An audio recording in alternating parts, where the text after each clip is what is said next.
Estamos vivendo tempos desafiadores, mas ao mesmo tempo, tempos extremamente cheios de oportunidades. Eu não sei como é que está a sua vida hoje, mas quando nós pensamos que no início do ano estava tudo normal e quando começou toda essa situação, que nós estaríamos quase 6 meses depois voltando ao novo normal, a gente não acreditaria que estaria de fato vivos e vivendo tudo que a gente está vivendo. De fato, eu acredito que o pior já passou, porém ainda vamos precisar aprender e reaprender muitas coisas para essa nova realidade que estamos vivendo, ainda em isolamento social parcial e misturando o digital com o presencial, no dia a dia da família, do trabalho, do ministério, vivendo como celebrando a recuperação 30 semanas nos ensinou, que é um princípio de Jesus em Mateus capítulo 6, que diz que a gente deve viver um dia de cada vez, basta cada dia o seu próprio mal. Agora você precisa pensar o seguinte, a despeito do que vier de nova realidade para nos adaptarmos, em virtude da cultura que se instalou de quase 6 meses de isolamento social devido à pandemia, e com isso, naturalmente, gerou novos hábitos e influência na nossa cultura, existem verdades antigas que são inabaláveis. E seja o que for deste mundo novo digital e também tecnológico e, consequentemente, social, existem verdades profundas, bíblicas, que vão dirigir a nossa vida independente de qualquer mudança habitual, tecnológica ou social que nós vamos viver. É importante você estar pensando nisso. Então, eu gostaria de pensar com vocês sobre fundamentos para suportar as pressões dos novos tempos. São fundamentos antigos que não envelhecem e que eles precisam estar na mente, no coração de cada homem e mulher de Deus nesse tempo, para que lidemos com qualquer situação de forma estável, na vida pessoal, familiar, profissional e ministerial. Os princípios que eu quero compartilhar com você se aplicam a todas essas áreas da vida. Mas gostaria de primeiro ler um trecho de 2 Coríntios capítulo 2, verso 12 a 17, que diz assim: Quando cheguei a Troade para pregar o evangelho de Cristo e vi que o Senhor me havia aberto uma porta, ainda assim não tive sossego no meu espírito, porque não encontrei ali o meu irmão Tito. Por isso, despedi-me deles e fui para a Macedônia. Graças a Deus, que sempre nos conduz vitoriosamente em Cristo e por nosso intermédio exala todo lugar a fragrância do seu conhecimento, porque para Deus somos aroma de Cristo e entre os que estão sendo salvos e os que estão perecendo. Para estes somos cheiros de morte, para aqueles fragrância de vida. Mas quem está capacitado para tanto? Ao contrário de muitos, não negociamos a palavra de Deus visando lucro. Antes, em Cristo, falamos diante de Deus com sinceridade, como homens enviados da parte de Deus. Amém? Então aqui nós temos uma palavra antiga, de fundamentos antigos, mas para nos sustentar na presente era, nesse tempo pós-pandemia ou era Covid, como alguns falam, não importa, mas é um tempo novo. Eu me lembro da palavra do salmista que pede a Deus sabedoria diária, e eu tenho feito isso a cada dia que me levanto, sabedoria para viver, sabedoria para liderar, sabedoria para conviver com as pessoas. Salmo 90, verso 12 diz: ensina-nos a contar os nossos dias, para que os nossos corações alcancem sabedoria. Numa outra versão diz: Senhor, ensina-me a viver os nossos dias, para que alcancemos corações sábios. É uma oração diária que eu e você temos que fazer.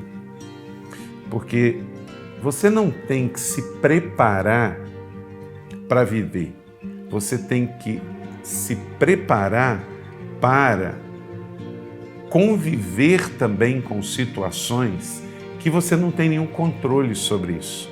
Então, confiar que Deus vai dirigir tudo e não simplesmente você vai viver algo de um dia de cada vez. Não, você vai viver com Deus um novo dia de cada vez.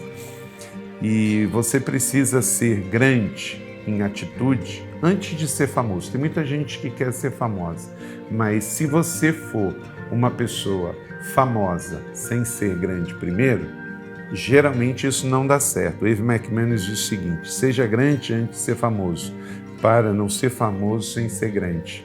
Tem gente que vira aí um influencer, se torna uma pessoa de grande influência na sociedade, mas que por dentro permanece pequeno. Mente grande, coração grande, para viver tudo que Deus tem para nós. E deixa eu te dizer uma coisa, ocupe-se com aprofundar. Deus vai dar o enlarguecer. Eu nunca me preocupei com quantas pessoas eu iria liderar, qual o tamanho que a minha igreja iria ter, quantos livros eu iria escrever, quantos países eu iria visitar, quantos estados eu pregaria. Nunca me preocupei com isso. Eu sempre me preocupei em ter uma vida saudável diante de Deus. Ocupe-se com aprofundar, Deus vai te dar um enlarguecer. Porque é isso que Ele nos ensinou em Mateus 6,34. Busca a Deus em primeiro lugar e todas as outras coisas te serão acrescentadas. Então, procure ser grande antes de ser famoso, para você não ser mais um famoso pequeno. Duas verdades absolutas para esse tempo. Não se esqueça disso, independente de como será esse novo tempo na sua vida. A palavra de Deus permanecerá, ela não vai sofrer mutações. Lucas 21:33 disse Jesus: o céu e a terra passarão, mas minhas palavras jamais passarão. E outra coisa, a igreja de Cristo prevalecerá. Mateus 16:18 disse Jesus: porque tu és Pedro, e sobre essa pedra edificarei a minha igreja, as portas do inferno não prevalecerão contra a igreja de Jesus. Então, o mundo pode estar instável, mas essas duas verdades serão inegociáveis. A palavra de Deus permanece e a igreja permanece. Então, guarde isso no coração e prossiga na sua vida pessoal, familiar, nos seus negócios, vivendo sem medo, um dia de cada vez. Eu sei que grandes coisas Deus está por fazer, eu não estou com medo, eu estou com expectativa. Sempre falei isso durante todo esse tempo. Porque, como diz o Salmo 112, versos 7 e 8, não temerá más notícias, porque o seu coração está firme e confiante no Senhor. O seu coração está seguro e nada temerá. No final, você verá a derrota de todos os seus adversários. Nós podemos até não saber de todas as tendências da sociedade, de todas as tendências da moda, de todos os novos inventos da tecnologia, mas uma coisa nós podemos saber hoje, que Deus é um bom Pai e vai estar conosco, que a Bíblia é a sua palavra e ela terá sempre respostas para nós e pães frescos para entregar para o nosso coração. 3 coisas que eu e você temos que fazer de fato nesse tempo a despeito de qualquer coisa que virá. Aproveite ao máximo de todas as oportunidades que o mundo digital pode te oferecer na sua vida pessoal e profissional, ministerial e familiar. Ame genuinamente as pessoas. Quando você fizer algo, faça com muito amor.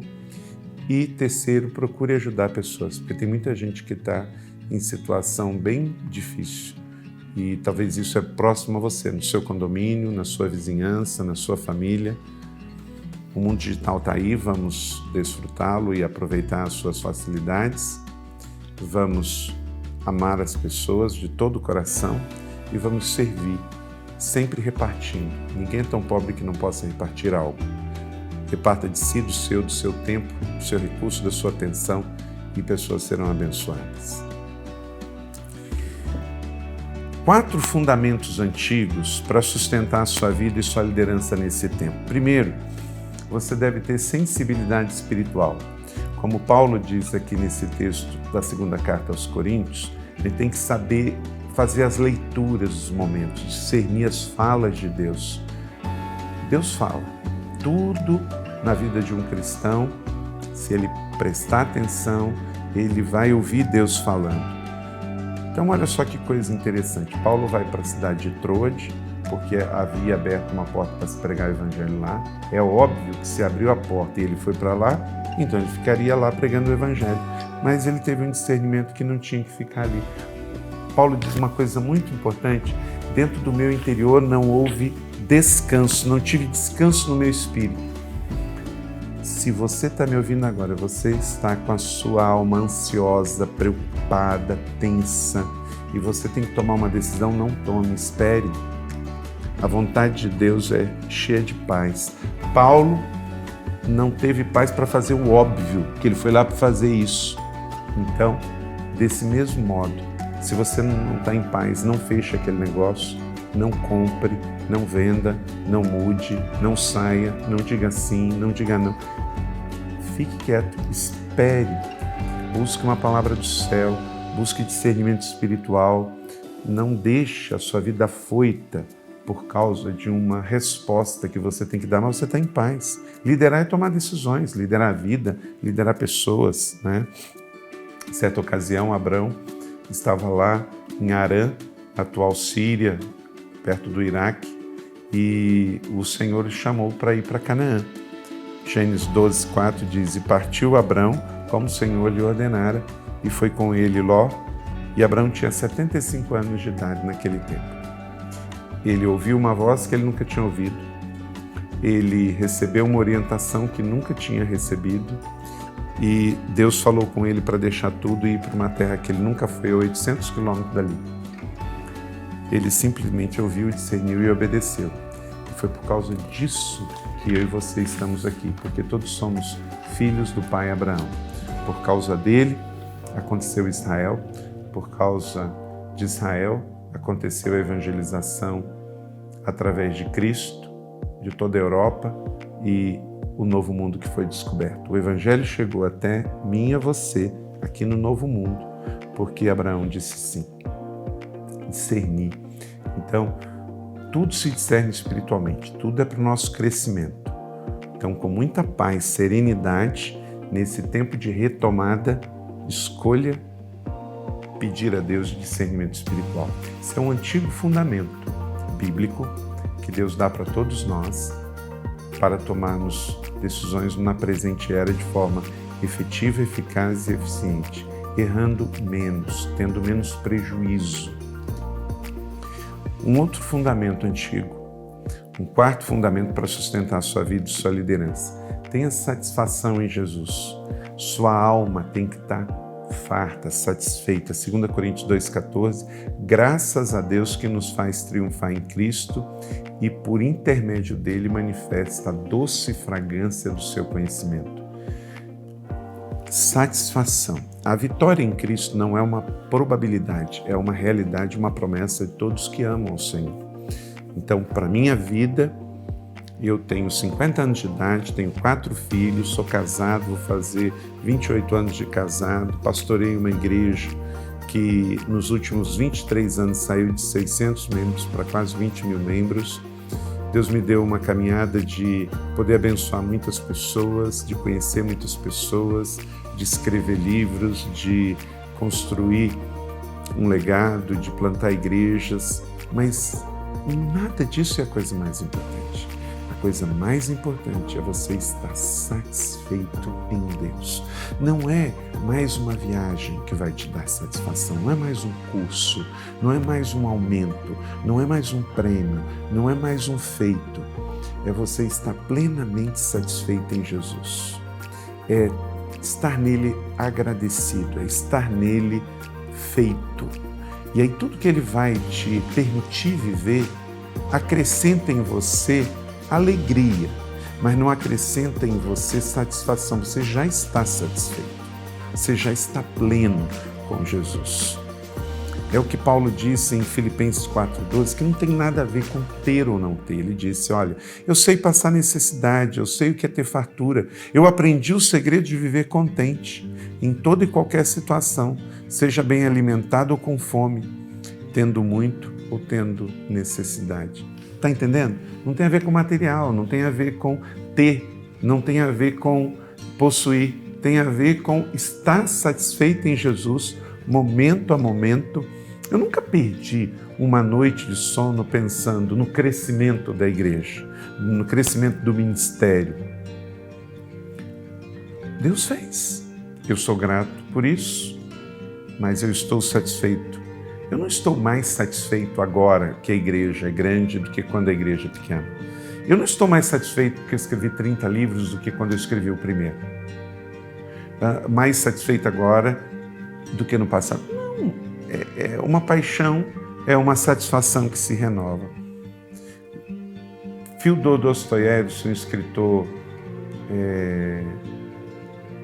da Igreja Ortodoxa Russa, ele disse o seguinte: se eu descobrir que a verdade não está em Jesus, eu deixo a verdade e eu fico com Jesus. Esse filósofo teólogo cristão, ele usou dessa expressão para colocar um extremo, né? Porque a verdade é a coisa mais pura do homem. Mas existem verdades humanas que não estão acompanhadas de Jesus. Então, pode ser bom, mas não é bom para mim, porque para mim é Jesus. Então, pense nisso. Uma terceira verdade, um terceiro fundamento antigo para você viver esse tempo novo, é dar um testemunho fiel. 2 Coríntios 2,15 diz que somos o bom perfume de Cristo. Hoje nós estamos vendo um tempo em que tem tanta gente por aí que não vale uma nota de R$3. Deixa eu dizer uma coisa para você. Tem muita gente dentro da igreja preocupado com o que pessoas da sociedade hedonista elas falam e elas pensam sobre a igreja, sobre a Bíblia, sobre Deus, sobre a fé. Não esteja preocupado com isso.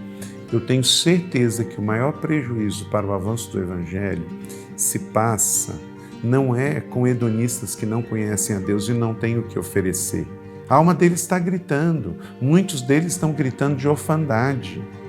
Não tem pai, não tem família espiritual, tem uma necessidade de aparecer, então gritam. Não estão satisfeitos em Jesus. Não espere comportamento de convertido de quem ainda não conhece Jesus, porque ninguém pode dar o que não tem. Então, o maior prejuízo não são empresas fazendo campanha hedonistas, não são influencers gritando nos seus gritos de orfandade. É mau testemunho de cristãos, mau testemunho de pastores, de líderes, de irmãos, de influencers, de empresários, de políticos, gente que conhece Jesus e está vivendo contra o Evangelho de Jesus, estão na contracultura do Evangelho. Isso dá mau testemunho, esse não exala o bom perfume de Cristo. Então, nesse novo tempo que a gente não sabe os detalhes, tenha um testemunho fiel, seja verdadeiro, em tempo de fake news, seja carta viva do Evangelho de Cristo ao mundo, porque a nossa vida é possível que seja a única Bíblia que muitos cristãos pós-modernos e pessoas que só ouvem o Evangelho por ouvir falar, como católico ou como evangélico, vão de fato ler. Ok? E quarto e último, pense o seguinte: tenha uma integridade inegociável. 2 Coríntios 2, 16, 17, para nós não somos, como muitos, falsificadores da palavra de Deus. Falamos o Evangelho com sinceridade. Há mais de 2000 anos atrás, Paulo já estava denunciando os falsos profetas. Albert Einstein, judeu, grande inventor, ele diz: não viva para ser bem-sucedido, tente apenas ser um homem de valor. Quer dizer, você não tem que forçar nada, seja o que Deus te chamou para ser, seja verdadeiro. Jesus foi manso, mas nunca foi fraco. Ele conhecia o poder de Deus. Um líder sabe que a sua força não vem do controle, vem da sua fé, dos seus princípios, dos seus valores. Não se deixe levar pelas circunstâncias. Firme-se na palavra e no seu caráter. E não se deixe levar pelo que os outros pensam. Tem muita expressão aí, não tem nada a ver, que tem tudo a ver contra o Evangelho. O carisma público não se sustenta senão pelo caráter no privado.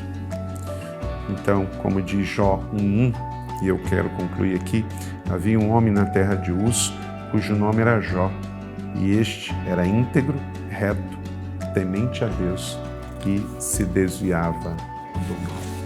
O mal na vida da gente, a gente não precisa nem procurar. Ele vem ao nosso encontro. E eu e você temos que nos desviar. Você não precisa ficar dizendo que você é melhor do que ninguém, porque em Cristo não somos. Você só escolheu o que vai dominar sua mente e seu coração e viver satisfeito. Não se compare com ninguém. Você não é melhor nem pior do que ninguém. Você é um filho amado de Deus. Então, viva nessa perspectiva. E não se esqueça, servindo sempre na perspectiva da bacia e da toalha. Como disse Jesus em Marcos 9:35, se alguém quer ser o primeiro, que seja o último. Seja, então, servo de todos. A Bíblia fala de muitos homens e mulheres que tiveram grandes realizações. Moisés, Davi, José, Samuel, todos eles, independente do cargo e da função, eram servos. Seja na hora que eram reis, governadores, apóstolos, profetas, eram servos. Independente do seu cargo e da sua função e de quanto que você ganha, seja um servo, senão você não serve para viver. O reino de Cristo é formado de pessoas que entenderam o mistério e ministério da bacia e da toalha. Pense nisso. Então, gente, vamos viver esse novo tempo com os antigos fundamentos. Eles nos sustentarão em toda e qualquer circunstância desse novo amanhã que já surgiu, nessa transição de isolamento para vida em sociedade. Que Deus assim nos abençoe e te abençoe. Se essa palavra abençoou o seu coração, compartilhe. Vai ser bênção para você e para os outros. Beijo no coração. A gente se vê no próximo encontro.